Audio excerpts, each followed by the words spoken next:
Welcome to another edition of the PowerChat. I am Go PowerCat publisher Tim Fitzgerald, and we are sponsored by Blue Mark Energy, and we're coming to you from downtown Manhattan, Kansas. Well, today on the PowerChat, we bring in Kansas State Offensive Coordinator Courtney Messingham. And a very interesting discussion starts with his long journey through Iowa and Missouri, eventually into Mississippi. It's the life of a coach. Let's get started here with the first half of our Courtney Messingham Power Chat.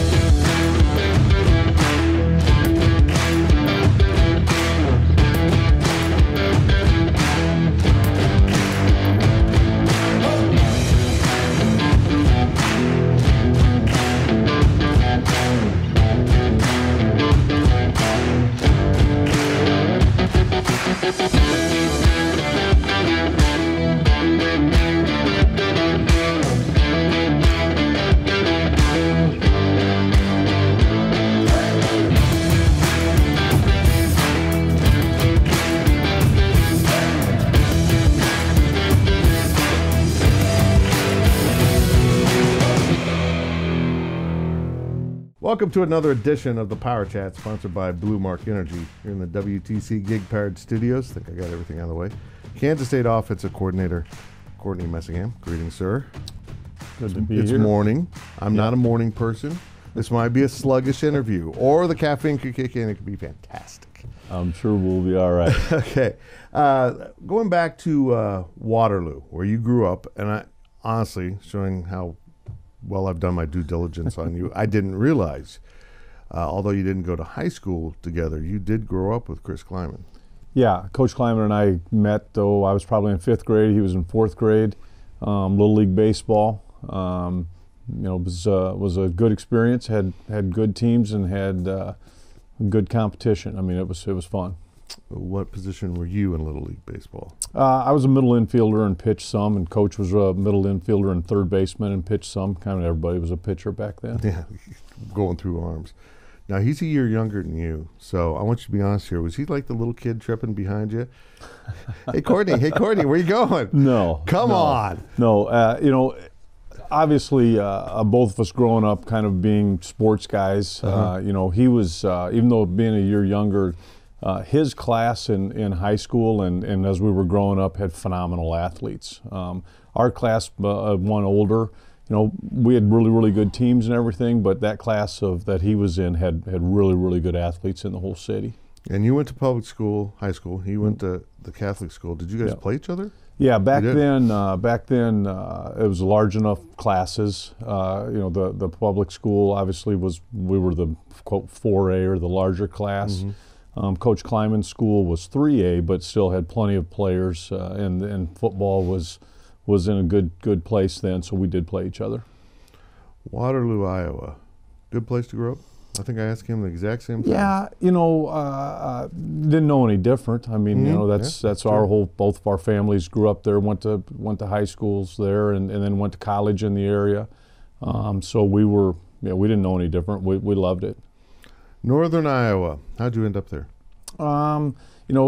Just the normal recruiting process. Had some opportunities to look at some Division II schools, but the opportunity to play at the highest level that you could play at, being right there in the hometown.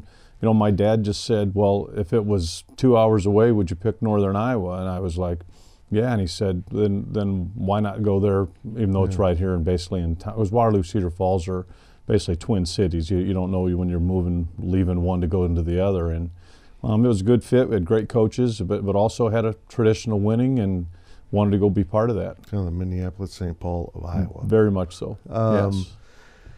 And you were, a quarterback, defensive back?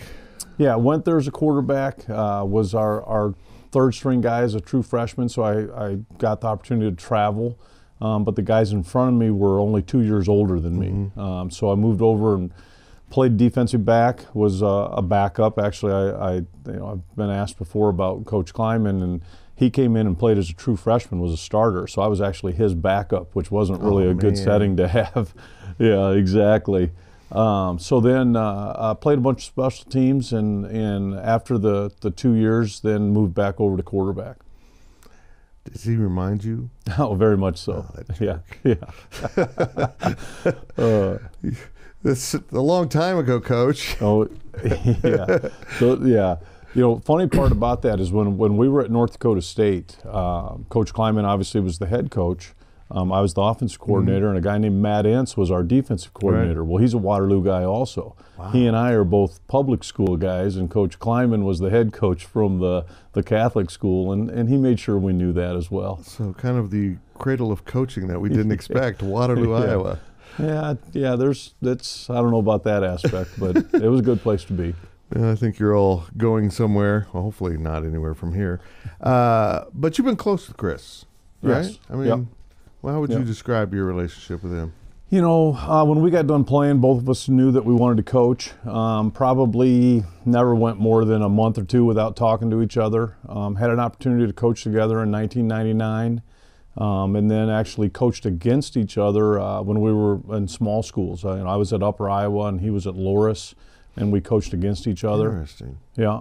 Yeah, so but I've always stayed in touch, and there's a number of us that kind of grew up in the profession that we always stay in touch. So yeah, you started on your coaching profession, your track at St. Ambrose. Yeah. So the public school guy ends up at the Catholic school, ironically. Yeah, you know, it was kind of an interesting deal. There was a guy named Ray Yock was the head coach there, and he'd been a CFL head coach, had been a USFL head coach. One of my coaches at Northern Iowa said, you need to go down there and coach for him, because he's gonna open up your network. He's gonna give you some opportunity to see things that you maybe wouldn't see if you just stayed right here at Northern Iowa. So it was a good situation for me. Went there for 1 year as the graduate assistant, and then Coach Yock actually left. I was still in, quote, grad school, but got promoted to the offensive coordinator, so it was a good setting as a young coach, getting a lot of experience from play calling and coordinating and that type of thing. What do you remember from your first games that you were calling the plays?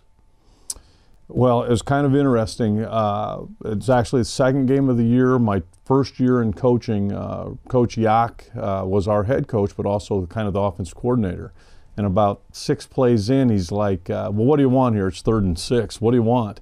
And I'm like, okay, it caught me off guard a little bit, but called a play, and it was successful. And then he started letting me have some input, and that gave us the opportunity to see what I was all about. And then when he left, our D coordinator became the head coach. And then that next year, he made me the offensive coordinator, and then been calling plays off and on since. That's nice. That's nice. And you bounced through Iowa Lakes, Truman State in Missouri. Yep. And then to Missouri State for the first time. Yep. And you kind of had to feel pretty good about you've earned your dues. You paid your bills, and to get to Missouri State at that point. Yep. And then you became the head coach at Upper Iowa. And were they transitioning into Division II at that point? Well, yeah, and two reasons kind of went there. One, the athletic director was new athletic director, had pretty much told me that they weren't going to stay D3. So my first year I was in the Division III, but knowing that we were going to make the move to Division II. The two things were happening there in my setting was, one, I didn't think I was ever going to get to that Division I opportunity, and basically said, well, let's go be your own head coach. Right. Went there for 2 years, made the move from Division III to Division II, and then just kind of out of the blue, a good friend of mine got the offensive coordinator position at Southern Miss and called and said, can't promise you the job, but can get you the interview. And that was my opportunity to get into Division I. So went and had the interview, and was fortunate enough to get the job. Iowa guy, you've coached in Iowa and Missouri, and then you're in Hattiesburg, Mississippi. Yeah. How was that culturally? Well, a bunch of good people, and we loved it. Probably the thing that sticks out to me the most, it's November 15th. We got bowl practices. It's still 85 degrees, and I'm saying, wow, does this ever stop? Just the heat aspect. That was a change. But in the Deep South is a little bit different. We had just one child. Our daughter was in about 5th grade at that time, and she loved it. I mean, and fit in, and she actually went back there and went to college there. So interesting. Yeah, it was a good setting for us. Good 3 years. And then you end up back at Missouri State. And yeah. how did that transition well, happen? at Southern Miss, we were there with Jeff Bauer, who had been there 17 years. And, after 17 years, even though we went to bowl games 3 years in a row, the whole staff got let go when Coach got let go, which was a little bit of a shock. And then Terry Allen was actually the head coach at Missouri State. Right. And Terry was my position coach when I first went to Northern Iowa. My senior year in college, it was his first year as a head coach at Northern Iowa. He was the head coach at Missouri State. They had an opening, so I had that opportunity to go coach for him for a year. It seems like he'd be a good guy to work for. Really good guy to work for. Offensive guy that very much lets his coaches coach, even though obviously he's an offensive guy, but he was a great guy to work for. And you were with Kleiman at that point, right? No, Coach was Kleiman. The first time around? No, Coach Kleiman and I were together in 1999 at Missouri State. Okay. With the head coach was Randy Ball at the time. Okay. So you guys are close, but you're kind of on your own tracks. And very much so. Yeah. From Missouri State, you go to Iowa State. Yeah. And what I found interesting about that is you arrive in 2009, right when Coach Snyder comes back. Mm-hmm. What do you remember about that, with Coach Snyder coming back to the Big 12? Well, I think all of us that were in the Big 12 at that time were it was a little bit unfortunate for us because we knew what we were going to get with Coach Snyder. Hard-nosed, tough teams that were going to be in the fight all the way to the end. And my 5 years at Iowa State, with the exception of one game, all of them were basically one-score games. All of them you felt like you had opportunity to win, yet Coach Snyder and his staff and players kept things tight, kept things close, and made huge plays when they needed to at the end, and figured out ways to get wins. And some people would maybe not remember, but 09 and 10 we played at Arrowhead Stadium, and the one we should have gone to overtime, and they have a huge blocked extra point that keep us from going to overtime. So having Coach Snyder come back in, and just the style of football and this type of program that you knew he was going to run, I'm not sure anybody in the Big 12 was overly. We weren't jumping up and down that he was back. Let's put it that way. Always called him a chess master. That even when overmatched, he kind of kept his team. He didn't get checkmated until the final buzzer quite often. It's fascinating to watch how you'd be in the fourth quarter and you go, this game doesn't feel close, but it's 7 points. Exactly. And you eventually become offensive coordinator. How much are you learning along the way about calling plays? Because that's just got to be so difficult. You got to call play right now. Yeah, well, it's funny you say it that way, because a long time ago when I was actually coaching in junior college, the vice president came down and was actually running the chains, and he was like, man, the action is so much faster than you realize when you're sitting up in the stands. And he's like, yeah, all of a sudden you've got to call another play. Yeah, it went from 1st and 10 to 2nd and 5, so you feel good, and then all of a sudden it's third and 10 rather than 3rd and 1, and you got to make the transition into calling the best play for a 3rd and 10 setting when you're thinking it's probably going to be 3rd and 2 or 3rd and 3. So that was, that's just part of it. You get used to it. I don't want to get in a bunch of other states stuff. I'm not a big Paul Rhodes guy. So you end up going to Indiana. Yep. And it seems like a good landing place after Iowa State. Yeah, I was excited for the opportunity to go there, partly to learn from Kevin Wilson, a guy that goes fast as far as getting a lot of plays in, but is not a throw it all over guy. People might think, well, shoot, they had tons of stats throwing the football, but he's really a run guy first, and we were fortunate in the 2 years I was there, we had 2 great tailbacks. So our ability to run the football and then throw it off play action was really, really something to learn and see. And I enjoyed it a little bit, where I got to decompress a little bit, because there wasn't near the pressure of you got to make the call, you're making the decisions. It was more learn and see how other people have done things. So I really enjoyed that, my 2 years at IU. Montana State, how'd you end up there? You know, normal coaching profession's kind of interesting. The offensive line coach there, it was a brand new staff, but the guy that had been hired as the offensive line coach was a guy that I'd become friends with through recruiting the state of Florida, actually. He was a head coach at a school in Florida that had great ties to Montana and had moved back to Montana. And he called me and said, hey, we've got an offensive coordinator opening. The guy we thought we were going to hire just got an opportunity to go to a different position, so would you be interested? And interviewed with Coach Choate and got the job. And I'm telling you, it's a phenomenal place. When you fly in or drive over the mountain and come into Bozeman, it's like, wow, this place is pretty cool. And we enjoyed the year that we were there. Yeah, that's kind of one of my states I need to visit in the summer. Yeah. Well, it's phenomenal either way, honestly. Meaning when you get there in the summer and you do some hiking, you see just the mountains.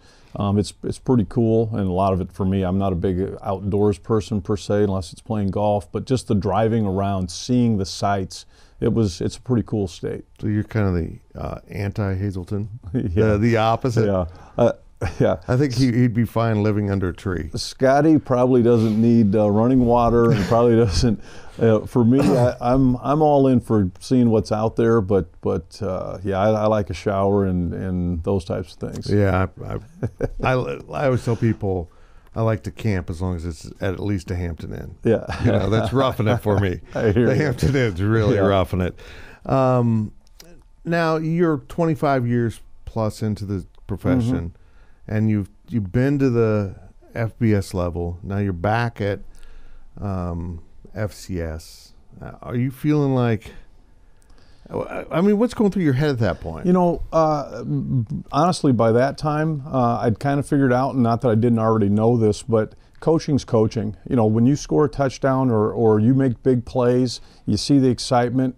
It doesn't matter if it's at the Division I level or at the Division III level. When you have success, you're fired up, happy for your players.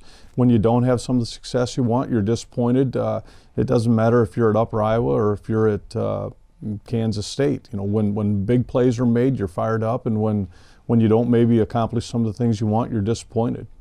You know, the theme that's run through talking to Chris and Scotty and now you, that opportunity to go to Fargo and North Dakota State just kind of changes everything. You walk into a tremendous opportunity at NDSU, didn't you? Yeah, you know, it's when Chris called and asked whether I'd be interested, you know, I think it took me about 2.5 seconds to say I'm in, and he said, well, are you going to talk to Carol? And I was like, don't worry, I'll tell her when I get home that we're going to do this. But the opportunity, the things that are in place there for you to have success at North Dakota State, and not just the support from the administration, but the expectations of the community, of the players, the expectations the players put on themselves. But that part's very similar to here. The community here has a high expectation, right, but yet they support you. They put things out there. They give you some of the tools that you need to have success. You know, as an example, when we bring recruits here, well, you know, they really genuinely feel like this community supports K-State, right, not just football, but K-State as a whole. If it's going downtown, if it's you know, checking them into the hotel, you name it, the people come away feeling like, wow, it's a community-wide deal with K-State athletics. And you're only in Fargo for 2 years? Two seasons, yeah. And you settle into that offense. I want to get into this a little bit later, but what this offense you're running now, that is this kind of a morph of everything you've learned along the way, or? You know, it's kind of interesting because when I went to North Dakota State, a lot of people asked, well, boy, was there a huge transition? Did you have, because I had come most recently from more of a spread-oriented, right, didn't really even have a fullback in your offense, to now all of a sudden I'm going to North Dakota State, and not only do we have a fullback, we'll often play with 2 tight ends and do some things that you would say that's as far away from a true spread offense as you could be. The thing that most people didn't realize is in 1999, and actually the same year Coach Kleiman and I were together at Missouri State, our offensive coordinator was a guy named Dan Enos. And in '99, the offense we put in at Missouri State is actually the same offense that Dan Enos put in 2003 at North Dakota State, and it's still the same offense that we're running now. The thing that's probably changed a little bit is now we do probably get into the gun way more than we would have back then. We're running more zone and power read stuff that everybody's running. A little bit of RPO, but not a ton.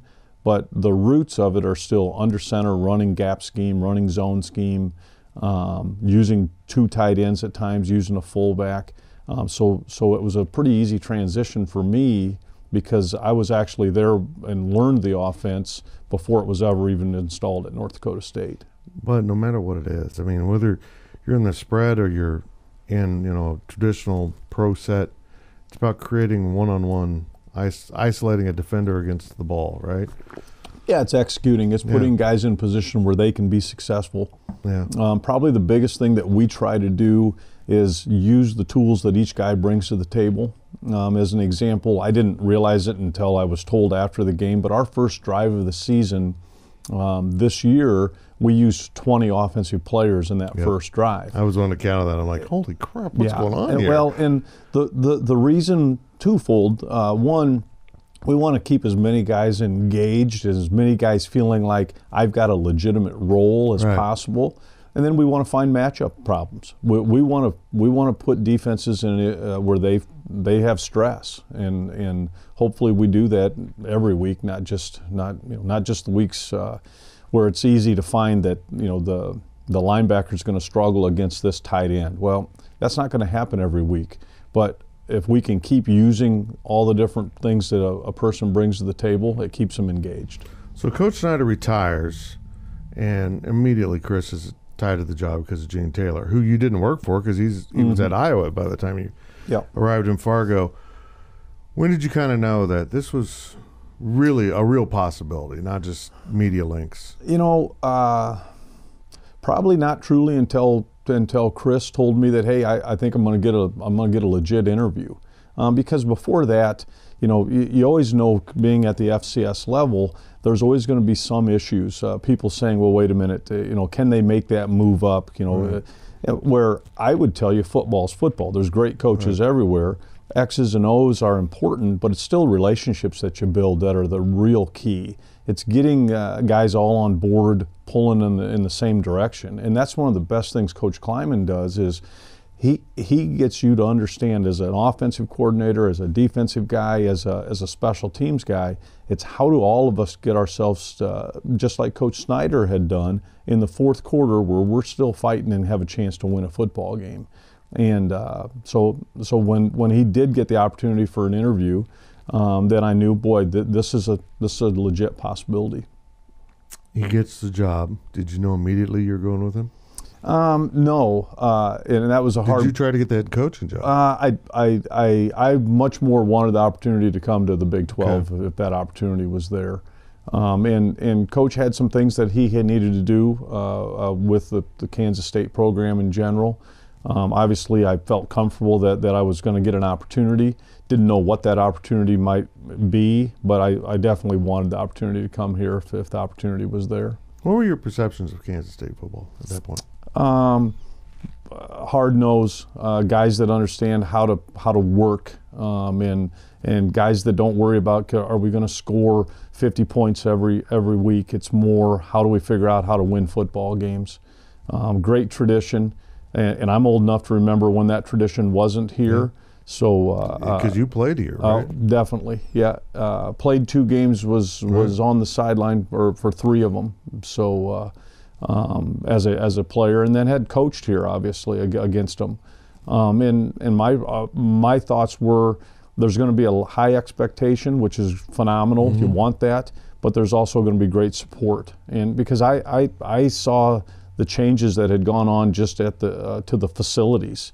And knew that there was going to be things in place here that we'd have opportunity to recruit players, and that's still the big key, is you got to be able to recruit good players, and I think we'll be able to do that, and they've obviously have done that over the years. It's remarkable the facilities you saw as a player at Kansas State. Yeah, you had to be looking around going, this is really a Big 8 program here, and to what it is now. Yeah. It's when you look back at 1985. what the facilities looked at like, and to what they are now. I mean, that's the landscape of Division I football. I understand that, but somebody still has to have a vision. Obviously, all the way back in that time frame when they hired Coach Snyder, the president was the key. He decided that athletics should be important, and obviously it became very, very important, and the support was phenomenal and still is. So Chris eventually offers you the coordinator job. Again, did you even have to ask your wife? No, no.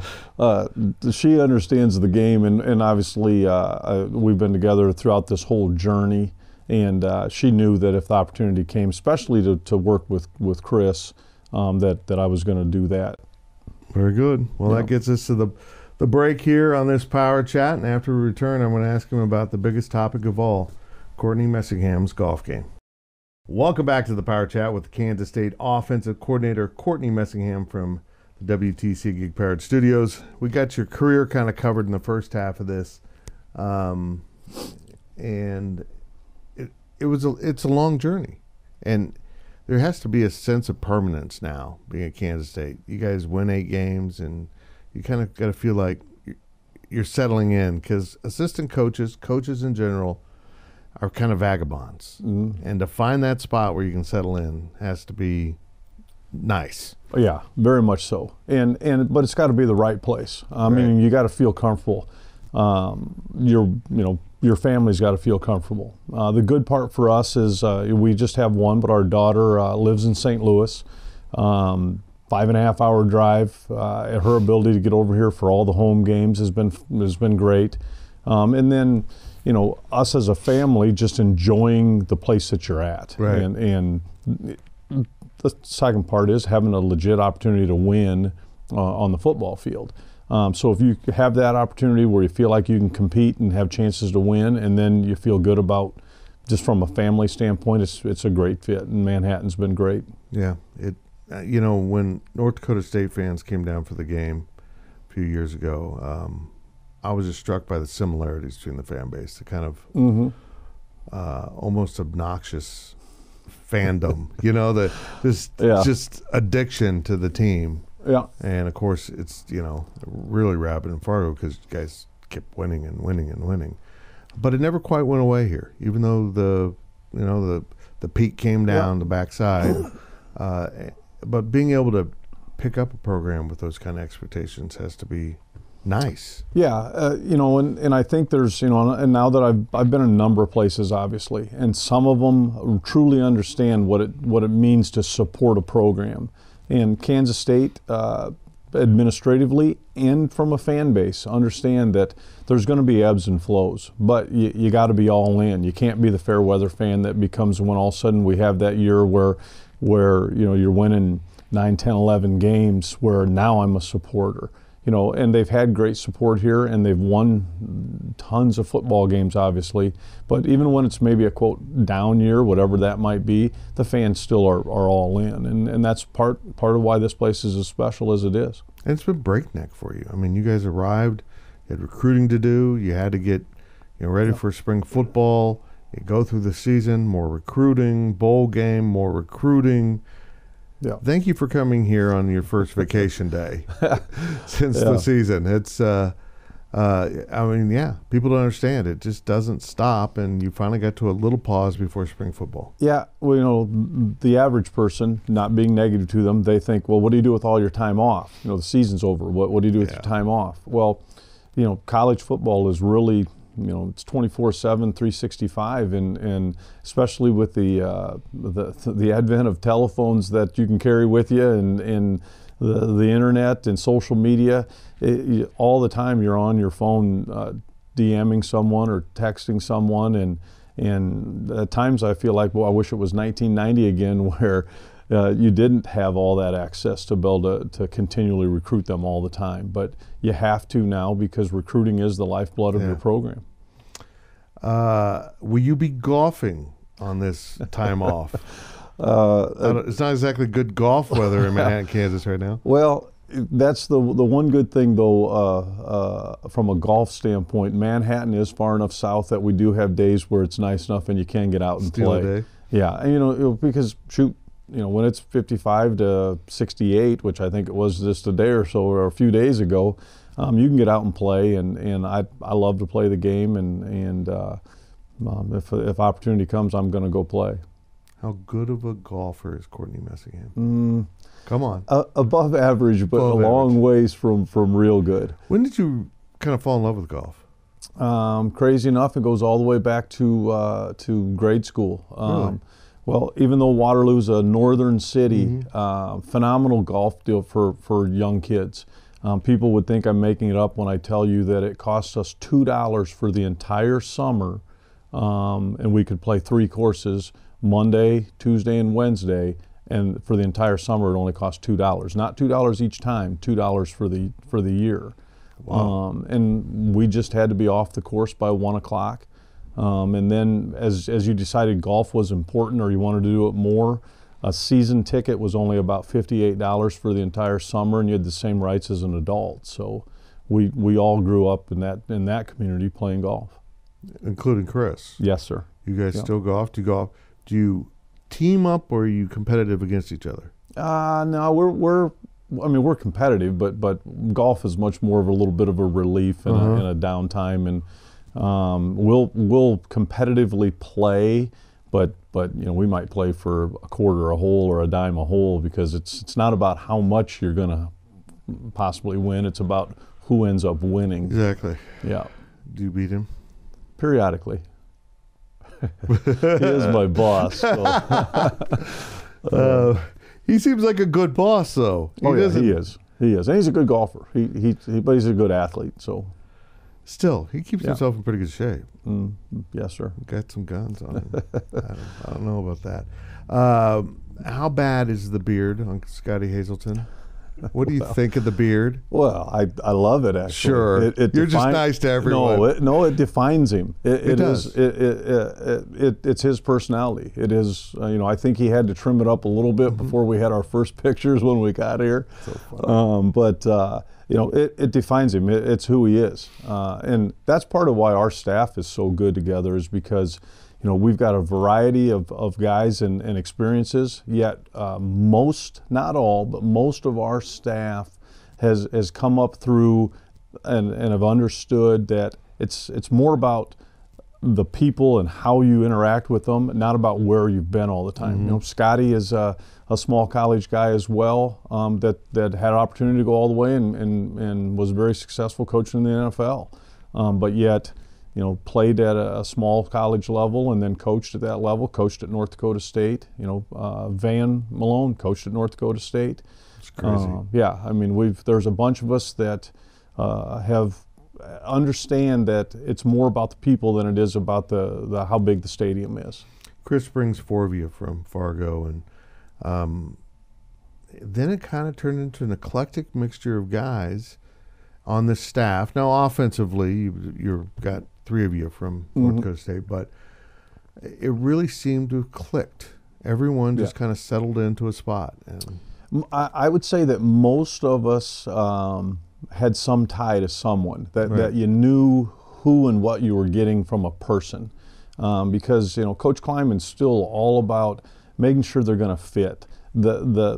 From their families to their personalities to you name it, it's how can we all mesh together, and you're together too many hours out of the day to not have guys that you feel good about outside of the football arena. Manhattan, Kansas, what's it meant to you and your family? Well, I've just been so impressed with how much people want to reach out and want to tell you, hey, how excited they are that we're here. It doesn't matter if I'm at a basketball game or whatever. Somebody's going to come up and say hello and shake your hand and say, man, we're glad you're here. Now, obviously, the more you win, the more happy they are that you're here. But I think win, lose, or draw, at least initially, the folks in Manhattan want to give you that opportunity to get to know you. Yeah, it's a special place. It really is a cool place. And these facilities really give you something to sell, don't they? Very much so. I think the average person that would not know what to expect when they get to Manhattan they're surprised. And we recruit obviously young men that are getting recruited by not everybody in the country, but definitely getting recruited by the main schools in the Midwest. Right. And I think most people are pleasantly surprised when they get here and they see what from the stadium to the community to you name it. I think they're impressed with what they see. I want to get back into the offense a little bit. It seems to me, I'm a very traditional football guy. I'm not a spread guy. I think that's a generation that learned to coach football on PlayStation. Yeah, very much so. I'm a running game.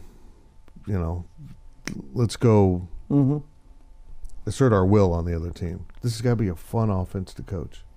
It is. I think the main thing, though, that I keep trying to hammer our guys on is you have to be able to be efficient with the passing game. Right. Meaning, if people are going to figure out how to stop the run, right, then we have to be able to throw the football. And I would tell you I'm a run game guy, but the places I've been when we've left, all the way back to St. Ambrose, we've either had a wideout or a quarterback or somebody in the passing game aspect that, if not the number one guy, very high up in the record books for wide receivers. And what I'm getting at with that is, at times people can say, well, man, that's all they're going to do is 3 yards in a cloud of dust.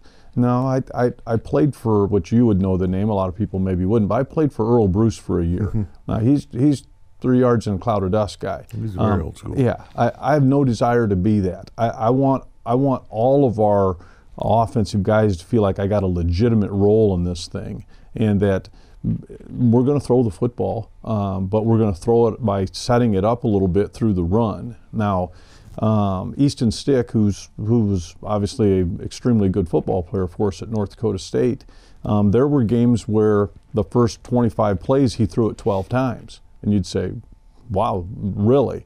Well, yeah, because people were going to figure out how to stop the run, right, and our ability to throw play action, and his pass efficiency was somewhere in the 170 range. And you say, wow, he was efficient. Yeah, he took full advantage of what people were giving him, and he had good players around him. He had good wideouts and good tight ends. For me, a running game is the fulcrum. It's the point where you can then leverage the defense into things that you really want to do. And maybe that's more run game, but if they want to commit enough resources to stop that run game, it certainly exposes them, doesn't it? Oh, very much so. But I think the thing that I learned from Kevin Wilson is you can be an 11 personnel, have 3 wide receivers, and still punch people in the mouth trying to get off the ball and be violent. But then when they're gonna stop that run, have 3 wideouts out there that create issues for them. And that's why at Indiana we had wideouts that were over 1,000 yards receiving and tailbacks that were rushing for over 1,000 yards. And that's, to me, where we want to get to, is where wideouts have a ton of yards receiving, tight ends have a bunch of touchdown catches, maybe not nearly the number of catches as a wide receiver, and then tailbacks that are rushing for near 1,000 yards or more.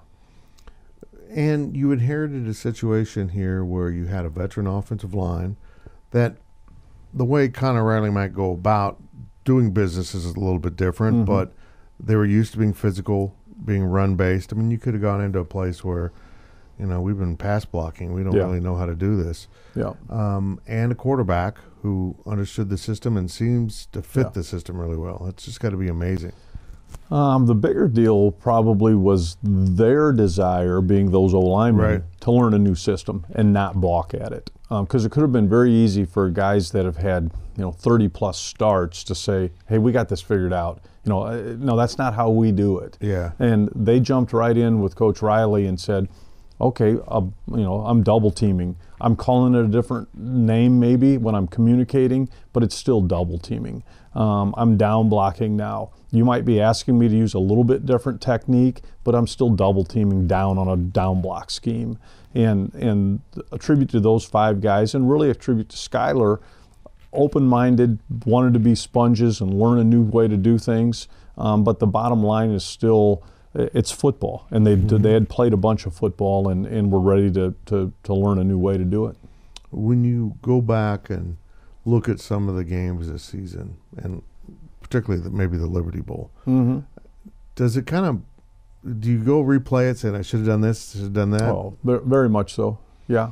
You know, the one that I probably go back to, well, there's two or three obviously you go back to, and it's obviously the ones that you didn't maybe have as much success as you wanted to. But you know, one I'd go back to and say West Virginia, the last offensive play. Don't know if I'd probably call a different play than we did, even though that one still had a chance. Yeah, I think unfortunately didn't work quite as well as we wanted to. But what I'm getting at there is, you always go back and you look at those ones, especially where one play could maybe have changed the outcome. Absolutely. And you feel like, hey, yeah, we got to execute, because that's always the bottom line, is execute. But calling plays and putting guys in position to execute are huge. And then having them feel comfortable that they can go make that play. And you know, when you look at the Liberty Bowl as an example, and you say, hey, give them a lot of credit. They played their tails off, and their offense and our offense both in general want to do the same thing, and that's grind that thing and grind the clock. You know, but what a lot of people the outside wouldn't realize, offensively, we had 8 possessions. The problem with that is one of them was a take a knee at the end of the half, and the other one was the last play of the game. Those are 2 of the possessions. So we had 6 true possessions in that game. It's incredible. Which we did not score enough on our 6 opportunities, and we needed to, obviously, because the style of football that we want to play and that they want to play creates a game that's going to be low opportunity when it comes to touches, total number of touches, and we needed to take more advantage when we did have those opportunities. It struck me as that game played out, a couple things. First of all, what you mentioned, that they did to you perfectly what you want to do to other teams. Well, yep. Yeah, you can hurt us with your offense, but not if it's not on the field. It was frankly, it was impressive to watch. Yep.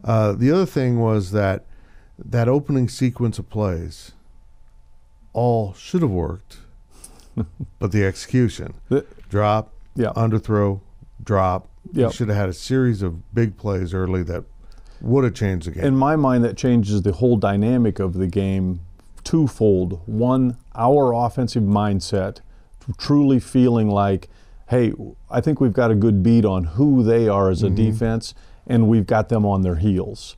Putting 7 points on the board obviously puts them on their heels. Unfortunately, didn't work out that way, and the way the game unfolded, you needed to take more advantage of opportunity. Now, Skyler ended up 10 for 14, which makes you say he threw it around well, and he did. But as you said, there was 2, actually 3 total, but 2 plays right there in that first series that easily could have been big plays for touchdowns, and you need to make those. And that's when they don't happen, you got to move on. But unfortunately, when the game played out the way it did, you really go, boy, those were missed opportunities, and you didn't have a lot of other opportunities. Yeah, just because they wouldn't let you have the ball. How frustrating is it to play a team like Navy? It's more frustrating probably to see the dude that was their trigger guy. Their quarterback was phenomenal to watch. As a offensive guy up there, happened to be in the press box, not that matters, but watching him play the game, you go, wow, that guy, he's a special guy, and he really was. What I admire about it is they have what they have. You know, it's there's real limitations for an academy, and how they make the most of that. Run a system that works perfect for them. Yeah, well, and it's still about the trigger guy. Right. You know, 2 years ago, obviously, their system and what was going on for them wasn't nearly as successful. Right. The trigger guy, and then things start falling in place. That belief, that knowing that you put yourself in a position to make a play, they're going to make it. In my mind, in 2012 with Colin Klein, I think everybody at K-State knew you give him the ball.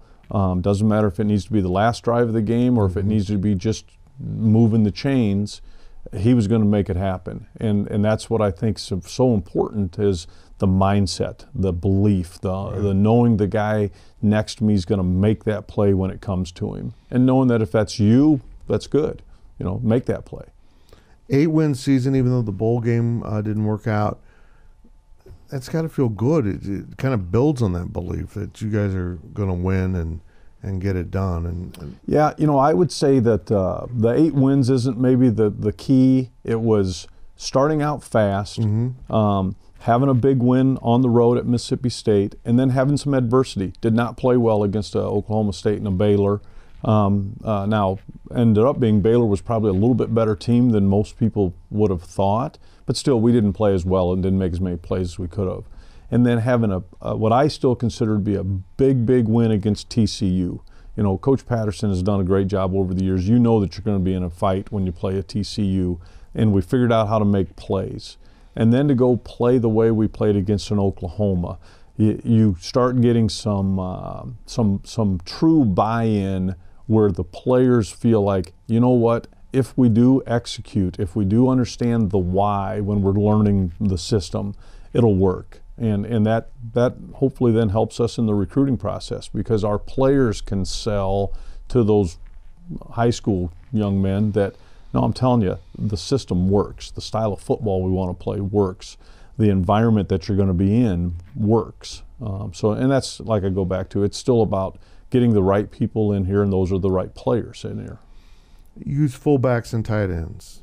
Not a lot of high schools are doing that anymore. No. How difficult is it to get out there and find those guys? Well, it's a huge projection most of the time. You're trying to find that 6'3" to 6'5", 215 to 225 pound guy that's going to end up being 250, 255. The problem is a lot of those guys right now are not putting their hand on the ground, and they're not an extension of the O-line in their systems. So that becomes a little bit of a struggle. But you also want to get around them. You want to get them to campus. You want to get them to camp so you can see their mentality. Because just because you don't happen to have your hand on the ground doesn't mean that you're soft. I mean, it doesn't mean that you won't kind of enjoy the aspect of the hitting aspect of football. That tight end is such a connective tissue of an offense, and you've got to find a guy that, hey, on this play, you're an offensive tackle, you're a second tackle, and then on this play, you need to be a receiver. Yeah, well, and I tell those guys when they first get here, with the exception of the quarterback position, the tight end position probably has the most on his plate. And the reason I say that is he has to truly understand the route schemes. He has to understand the passing game. He has to pass pro sometimes. He has to be in the protection sometimes. And then he's got to understand all the run blocking stuff.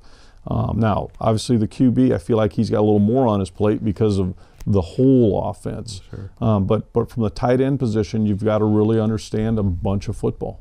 You run one of my favorite plays, the running back wheel route.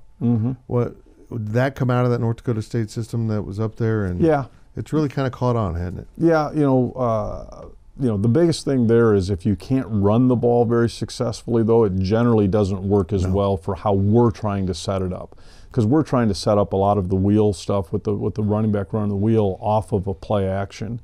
There's times we'll do it just out of a straight drop back, but much more for us, we're trying to get a linebacker really in a tough situation. Does he go play that thing as though it's a run blocking scheme, or does he play it just pass right away? If he plays it pass right away, then obviously it's not as good a scheme generally. You mentioned this earlier, that you're running out of more shotgun now than you have. And I'm going to be blunt here. Does this offense work as well out of shotgun than certain aspects of it work much better from under center. They do. Other parts of it, depending on, obviously, if you're trying to make the quarterback a run threat, obviously then it becomes probably more of it's a better offense out of the gun. I think from a mindset standpoint, though, we're always going to be an under center team at heart. Yeah, good. Yeah. Good. I approve of that. Courtney Messingham, maximizing protection and coverage with the shield punt. I take it was that you and not some other Courtney Messingham? Yeah. I found that gem on Amazon. It's still available for sale. How did that come about? Well, when I was at Iowa State, did not have the coordinator, quote, special teams coordinator title, but basically was the special teams coordinator. Ran the punt and the style of punt that we we ran was something at that time that a lot of people were getting into. So that's that kind of wall. Yeah, it's the whatever you I don't know what it's called. Well, most people would say it's kind of a shield punt. Right. You got three big dudes back there kind of setting up a wedge or a wall so that you're right in front of the punter. But it was kind of a hot deal back then. Well, it did. It went from, honestly, kind of felt like a gimmick at first, and then you realize, well, this works. Yeah. I mean, I don't have the numbers. I mean, I'm not the number guy around here. But it seems to me that once that caught on, the number of block punts dropped dramatically. I would agree with you. The other thing that it did, it allowed you to really get 7 guys trying to go cover down as fast as possible, rather than only 2 outside wide kind of quote gunner guys trying to go down and cover down as fast as possible. It allowed you to get up front guys being DBs and linebackers, and guys that could run to cover down faster. My first year running at Iowa State, we were fortunate. We had an older guy that understood the punt itself as far as because it's directional as well, meaning you're trying to punt it to one corner or the other, and they did a phenomenal job covering down. Kind of a weird question. As a special teams coordinator, when that punter mishits the ball and it goes the opposite direction, is that like watching a car crash in slow motion in your head? I'll take that one much better than when you hear the 2 thumps. The punter's foot hitting the ball, and then one of the defensive guys hitting the ball is the worst sound in football. I agree. Okay, so we finish up every one of these with something called the overtime, and 5 kind of fun questions from one of the users. This from my buddy Wagcat, who apparently knows how to ask these questions better than other people. So here we go. 5 things to finish us up here with the overtime. What local food is ordered into the football complex most of all? Ooh, probably Coco Bolos. Yeah. It's a pretty solid go-to right there. Exactly. Pretty solid. What has the family enjoyed about Manhattan the most so far? Probably the ability to go out and not have to go to the same place more than, we go to the same place more than once, but there's tons of variety from a local places to go eat. It's amazing. What is kind of the go-to local place? It's a little bit hit or miss. We'll go downtown and we'll go 3 places: downtown, or we'll go Aggieville, or we'll just stay more out by like Colbert Hills area. Right. But there's a number of places in all 3 of those. Yeah, you never run out of options. No. I find myself like, when people ask me for restaurant recommendations, I actually recommend places I haven't been to in a year. I'm like, why haven't I been there? I just recommended it to someone. Yeah. The better mascot from your past, the Peacocks or the Fighting Bees? What horrible mascots for a football team. Well, I'm going to tell you, that Peacock's a mean bird now. I'm going to tell you that. Colorful with me. Yes. Yeah. I was going through and like, who are the Peacocks in there? Yeah. If you hadn't been a football coach, what else would you possibly be doing?